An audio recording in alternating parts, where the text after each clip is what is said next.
This story is titled, My Parents Wanted to Give My Share of Inheritance to Their Favored Daughter, but Little Did They Realize What Was Coming. Hey everyone, I just wanted to share something real with you. The channel's been slowing down a bit recently, and honestly, I put a lot of time and effort into finding these stories to keep bringing you the best content. If you enjoy what I do, it would mean the world if you hit that subscribe button. Your support really makes all the difference and keeps this journey going strong. Thanks so much for being here with me. Now let's start the video. OP starts by saying, Hey Reddit, I guess I'm just venting here, but maybe someone will relate. My name's Jordan, and I've spent my whole life feeling like an afterthought. It wasn't always obvious to me when I was younger, but as I got older I realized my parents had a favorite, and it wasn't me. My younger sister Chloe, 25 now, was always their golden child. I'm 28, and while you'd think the whole sibling rivalry thing fades with age, the truth is, when favoritism is this blatant, it leaves a mark. Let me start from the beginning. When I was 5 and Chloe was 2, we both had birthdays that year, obviously. My parents threw Chloe this ridiculously over-the-top party. I'm talking bouncy castles, a petting zoo, face painters, and even a clown. They went all out for her. I can still remember sitting on the lawn, eating some cake and petting a goat, but what stuck out the most was when someone asked me, Wow, do you think you'll get a party like this for your birthday? And I said, No, mine already passed. Yeah.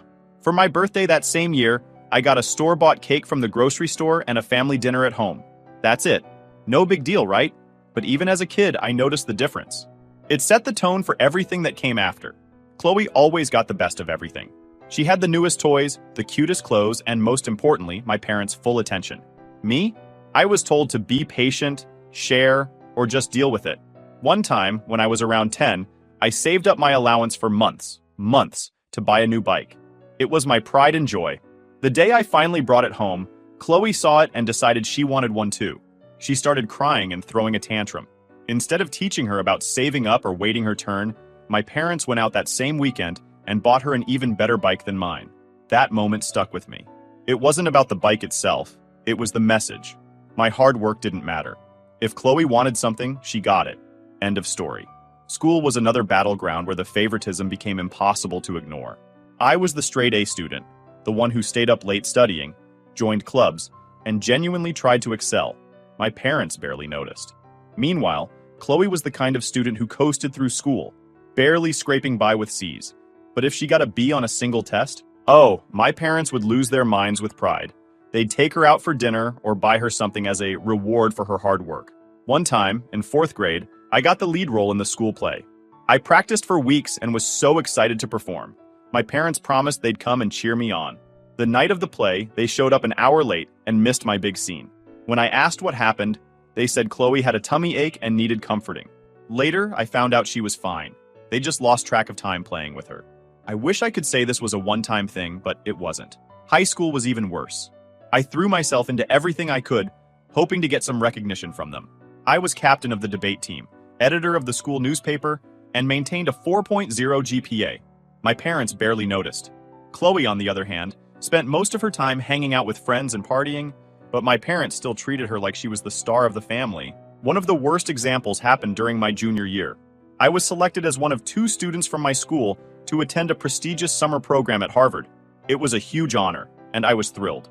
I shared the news with my family at dinner, expecting at least some excitement. My dad grunted and said, That's nice, before changing the subject to Chloe's upcoming dance recital. My mom at least said, Good for you, but she was already pulling up pictures of Chloe in her recital costume to show everyone. Here's the kicker. My flight to Boston for the program was scheduled on the same day as Chloe's recital. My parents refused to drive me to the airport because they didn't want to miss her performance. I ended up having to ask a friend's parents for a ride. It was humiliating and hurtful, but at that point, I should have expected it. When it came time for college applications, I poured my heart and soul into the process. I spent months writing essays, studying for the SATs, and participating in every extracurricular activity I could. I ended up getting accepted into several top-tier universities, including my dream school, with a substantial scholarship. I remember announcing it at dinner, hoping for at least a little acknowledgement. My dad barely looked up from his plate and said, That's good, but don't let it go to your head. College isn't everything. My mom added, Just don't forget about us when you're off becoming a big shot. Meanwhile, when Chloe barely graduated high school and decided not to go to college, my parents praised her for knowing herself and not caving to societal pressures. They even bought her a car as a graduation present, something they never did for me. The constant favoritism took a toll on me emotionally. I struggled with depression and anxiety throughout my teens and early 20s. By the time I started college, I realized I needed help and began seeing a therapist. It was eye-opening. For the first time, someone validated my feelings and helped me understand that my parents' behavior wasn't my fault. It took years of work to build my self-esteem and learn to validate myself instead of seeking approval from my parents. Despite the lack of support from them, I managed to build a good life for myself. I graduated college with honors, landed a good job in finance, and even bought my own house by the time I was 27. I'm proud of what I've achieved, even if my parents aren't. But their favoritism wasn't just a childhood phase. It followed me into adulthood, and it's still affecting our family dynamics in ways I never imagined.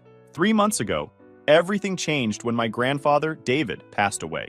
Grandpa was one of the few people in my family who treated me and Chloe equally. He never played favorites, not with his kids or grandkids, and he believed in fairness above all else. Losing him hit me hard because he was one of the few people who truly saw me. Grandpa built a business from the ground up, a small family-run operation that eventually grew into something pretty significant. Over the years, he made sure his kids and grandkids understood the value of hard work, but he also made it clear that he wanted everyone to have equal opportunities. When his will was read, it reflected that mindset. His estate was divided equally among his children, my dad, Ethan, and his siblings, and his grandchildren. This included me, Chloe, and our cousins. When I learned my share was $500,000, I was in shock. That amount of money would completely change my life. I could finally pay off my student loans, invest in my future, and maybe even start my own business like Grandpa had. At first, I didn't think much about how my parents would react. I mean, this was Grandpa's decision, and I assumed they'd respect it. Boy, was I wrong. After the reading of the will, my parents pulled me aside. They weren't excited for me or happy about the opportunities this money could bring. Instead, they were visibly upset. My dad started by saying, "This doesn't seem fair." I was confused and asked what he meant. He went on to explain that Chloe needed the money more than I did. Their reasoning? Chloe still lives in their basement and works part-time at a coffee shop. According to them, she's struggling to find her footing and deserves a little extra help. They argued that since I already had a stable job, a house, and no major financial issues, other than my student loans, it would be the right thing to do for me to give my share to Chloe. I couldn't believe what I was hearing. I tried to stay calm and explain that this wasn't my decision to make. It was Grandpa's. His will was clear, and he wanted all his grandchildren to be treated equally, but they wouldn't let it go. My dad said, "Do you really think it's fair for you to have all this money when your sister is struggling?" I was fuming inside, but kept my cool. I told them that while I understood they wanted to help Chloe, it wasn't fair to expect me to give up what Grandpa had left me. That's when the guilt tripping started. My dad brought up every instance he could think of where they had helped me. He mentioned paying for my braces when I was a kid, which by the way were medically necessary, buying me school supplies, and letting me live at home during college, even though I worked part-time and contributed to household expenses. He conveniently left out the fact that they bought Chloe a car, took her on countless shopping sprees, and still paid for everything she needed even as an adult. When I stood firm and said I wasn't giving up my inheritance, my dad's tone shifted. He said, "If you won't do the right thing, I'll make sure this is handled properly." That's when I realized how serious this was. My dad was the executor of Grandpa's will, and he was implying he'd take matters into his own hands. A few days later, he confirmed my worst fears. He announced to me, and the rest of the family, that he was going to reinterpret Grandpa's wishes. He planned to give Chloe my entire share of the inheritance on top of the share she was already getting. His reasoning? Grandpa would have wanted Chloe to have more if he'd fully understood her circumstances. I was devastated. This wasn't just about money. It was about years of being overlooked and undervalued. I felt like I was being told, once again, that my hard work and achievements didn't matter. At this point, I knew I couldn't fight this alone. I reached out to my grandmother, Linda, for advice. She was furious when I told her what was happening. Grandma had been married to Grandpa for over 50 years and knew exactly what his intentions were. She said, "This is absolutely not what David wanted. Your father has no right to change the will." Grandma didn't just stop at being angry. She took action. She contacted her lawyer and got in touch with the other executors of the will. She also looped in my dad's siblings, who were just as outraged as she was. Grandpa had even added a clause to his will specifically to prevent situations like this. It stated that anyone who contested the equal distribution of assets would forfeit their share entirely. When I confronted my parents with this information, they were stunned. My dad tried to backtrack, saying he was just trying to look out for Chloe's future. My mom, Megan, chimed in with, "You're blowing this out of proportion. This should have been handled in-house. Why involve everyone else?" I reminded them that Grandpa had always treated his grandchildren equally, and that he'd been fully aware of our situations when he wrote the will. That's when my mom accused me of speaking ill of the dead by suggesting Grandpa wouldn't have wanted what they were proposing. It was the most ridiculous thing I'd ever heard. Chloe, for her part, stayed mostly quiet during all this. When I tried to talk to her privately, she just shrugged and said, "Mom and Dad know best. I didn't ask for this." I didn't know whether to feel angry or sad. It wasn't her fault that our parents had spoiled her to the point of being completely dependent on them, but at the same time, I wished she'd stand up for me. Just this once. Thanks to Grandma and my dad's siblings, the will was ultimately upheld as written. My dad was removed as an executor due to his clear conflict of interest. I got my share of the inheritance, but the whole situation left a bitter taste in my mouth. My parents were furious. They accused me of turning the family against them and causing unnecessary drama. My dad even threatened to cut me out of their own will entirely, to which I replied, "I never expected anything from you anyway." That comment seemed to hit a nerve, but I didn't care. It felt like the final straw in a lifetime of being treated like I didn't matter. But as much as I wanted to move on, the fallout from this situation was far from over. After Grandpa's will was upheld, I thought the worst of it was over. I had my inheritance, and I naively believed my parents would back off after being legally forced to follow Grandpa's wishes. I was wrong. The fallout was just getting started, and it ended up being one of the most stressful times of my life. First, let me explain how my parents reacted. My dad, Ethan, was furious about being removed as an executor of the will. He accused me of conspiring with Grandma and the rest of the family to humiliate him. He said, "You don't know what you've done. You've ruined our family's reputation."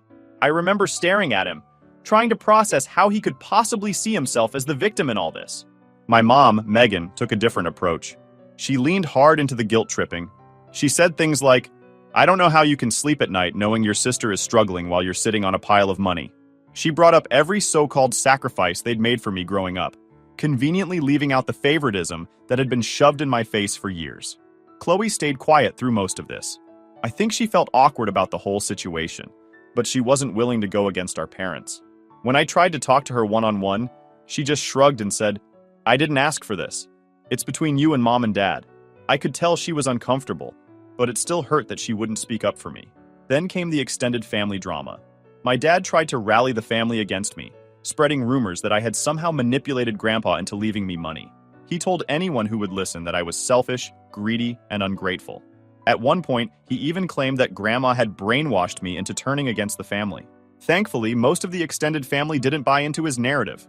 Grandpa's will had been clear, and the clause about forfeiting shares if anyone contested the distribution shut down a lot of potential arguments. My dad's siblings were firmly on my side, and they weren't shy about voicing their support. They knew how hard I'd worked to get where I am, and how much favoritism my parents had shown Chloe over the years. But not everyone was supportive. A few cousins suggested that I should have just given Chloe the money to keep the peace. One of them even said, "It's not like you need it, right? You've got a good job and a house. Why not help your sister out?" That comment made my blood boil. It wasn't about the money. It was about the principle. Grandpa had made his wishes clear, and my parents had tried to twist those wishes to fit their narrative. Giving up my inheritance wouldn't have fixed anything. It would have just reinforced the idea that Chloe's needs and wants always come first, no matter what. The breaking point came about a month after the will was settled. My aunt, one of my dad's siblings, hosted a family gathering. She specifically didn't invite my parents because she wanted to avoid drama, but they showed up anyway. The tension in the room was unbearable the moment they walked in. My dad immediately started ranting about how I had betrayed the family and stolen from Chloe. He called me names and accused me of ruining my sister's life. My mom, ever the dramatist, threw an old photo album at my feet and said, "Look at all these happy memories you've destroyed." It was embarrassing, infuriating, and heartbreaking all at once. I didn't know how to respond. Thankfully, my aunt and a few other relatives stepped in and told my parents to leave. It turned into a shouting match, and eventually my dad stormed out, dragging my mom with him. After they left, I sat there feeling numb. I hated that it had come to this, but I also knew I couldn't keep letting them control me. For the first time, I realized just how much their favoritism had shaped my life, not just in terms of missed opportunities, but in how I saw myself. I decided to reach out to Grandma again. She had been my rock through this whole ordeal, and I needed her wisdom now more than ever.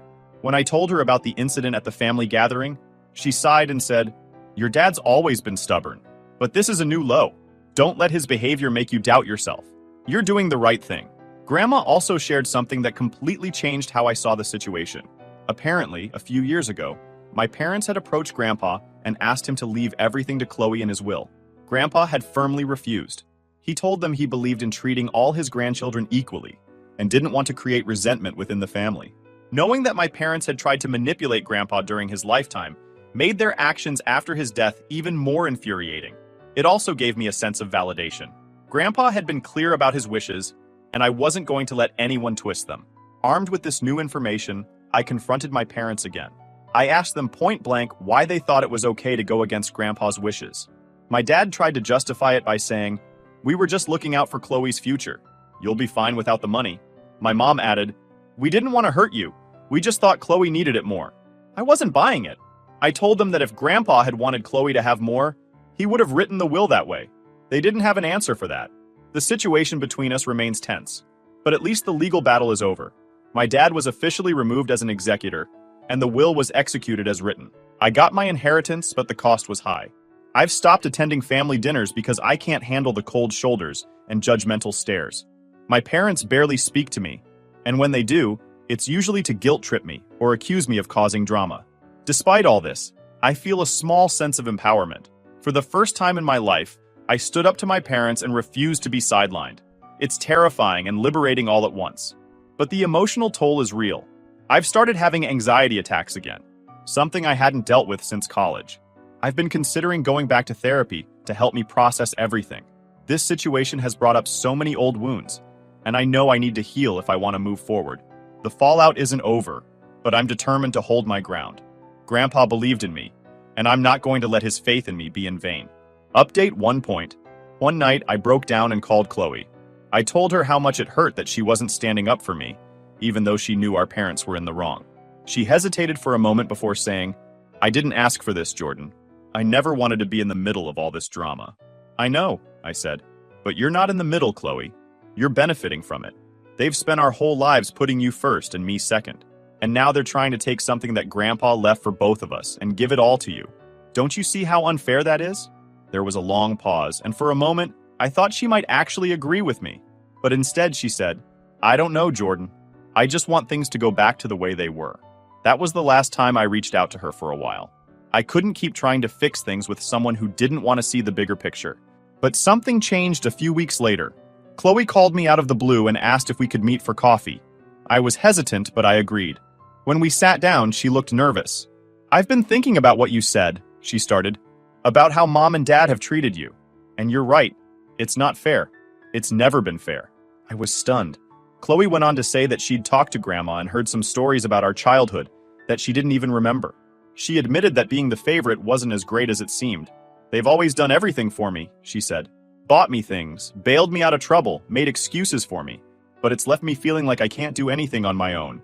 Watching you stand up to them, it made me realize I want more for myself." Hearing her say that was like a weight lifting off my chest. For the first time, I felt like she truly understood where I was coming from. We talked for hours about our childhood, our parents, and how their favoritism had shaped both of our lives in different ways. Chloe told me she'd decided to use her share of the inheritance to go to college. She said she didn't know what she wanted to study yet, but she was excited to finally take control of her own life. I couldn't have been prouder of her. It felt like we were finally starting to rebuild our relationship, not as rivals, but as siblings who actually supported each other. Of course, our parents weren't thrilled about Chloe's decision. My mom tried to guilt her into staying home, saying she was abandoning the family. My dad barely spoke to her at all, which hurt Chloe more than she let on. But despite their reaction, Chloe stood firm. And for the first time in years, I felt like I wasn't alone in this fight. Update 2.0. While Chloe and I were working on rebuilding our relationship, our parents were doubling down on their bitterness. Let me start with my mom, Megan. After Chloe announced she was going to college, my mom tried every guilt trip in the book to stop her. She said things like, "You're leaving us just when we need you the most." And, "College isn't for everyone, Chloe. You don't have to prove anything to anyone." It was obvious she didn't want Chloe to grow independent. She liked having Chloe under their control, where they could keep playing the hero by bailing her out whenever things got tough. But Chloe wasn't budging. For the first time, she was standing up for herself. And for me too, in a way. When our mom tried to bring me into her arguments, saying things like, "You're just following Jordan's bad example," Chloe shut her down. She told her, "This isn't about Jordan. This is about me wanting to live my own life." Hearing that gave me so much hope. It wasn't easy for Chloe to break free from our parents' hold, and I knew how much courage it took for her to take that step. My dad, Ethan, was a whole different story. He barely spoke to either of us after the college announcement. When he did, it was cold and dismissive. He told Chloe she was wasting her inheritance on school and said she'd regret it when she couldn't handle the pressure. For me, his anger turned into outright hostility. He started spreading more rumors about me within the family, claiming that I was corrupting Chloe and tearing the family apart. It hurt, but at this point I was used to his manipulative tactics. The breaking point came when my dad threatened to sell our childhood home. He called me one day out of nowhere and said, "If you and Chloe don't come to your senses, I'm putting the house on the market. Maybe then you'll realize what you're throwing away." I was stunned. The house wasn't just a piece of property. It was where we grew up, where we spent holidays, where so many memories were made. But I wasn't going to let him use it as leverage. I told him, "Do what you want with the house, Dad. I'm not going to let you manipulate me anymore." After that, I stopped answering his calls. Despite the chaos, Chloe and I started spending more time together. We made it a point to meet up at least once a month, just the two of us. At first, it was a little awkward. We weren't used to being this close. But as time went on, we started opening up about our lives, our childhood, and how we both wanted to move forward. One day, Chloe surprised me by saying, "You know, I used to envy you." I almost laughed, thinking she was joking. "Envy me? For what?" "For being so independent," she said. "For not needing them the way I always have. I thought being the favorite meant I had it better, but now I see it just kept me stuck." That hit me harder than I expected. For years, I'd been angry at Chloe for benefiting from our parents' favoritism, but I never thought about how it had held her back. It made me realize that we were both victims of the same toxic dynamic, just in different ways. As Chloe started her college journey, I threw myself into making the most of my inheritance. I paid off my student loans first, which was a huge relief. Then I worked with a financial advisor to set up investments and savings for the future. But I didn't stop there. Inspired by the therapy I'd started during college, I decided to use some of the money to give back. I donated to local mental health organizations and even started planning a small scholarship fund for kids from families like mine. Kids who needed a little help to break free from difficult circumstances. Through all of this, my grandma, Linda, was my biggest supporter. She reminded me of how proud Grandpa would have been to see me standing up for myself and using my inheritance wisely. She even shared more stories about him, how he used to brag about my accomplishments to his friends, how he kept a scrapbook of my achievements, and how he always believed I'd do something meaningful with my life. Those stories gave me strength. For so long, I felt invisible in my own family. But knowing that Grandpa saw me and believed in me was incredibly healing. Meanwhile, my mom was making small steps toward reconciliation. She started going to therapy at Grandma's urging, and after a few months, she reached out to me. She admitted that she hadn't always been fair and asked if we could talk. I agreed, cautiously. I wasn't ready to forgive her completely, but I wanted to see if she was serious about changing. We met for lunch, and for the first time in my life, she actually listened to me. She didn't try to defend herself or make excuses. She just listened. It wasn't perfect, and I'm still keeping my boundaries firm, but it felt like a step in the right direction. My dad, on the other hand, refused to budge.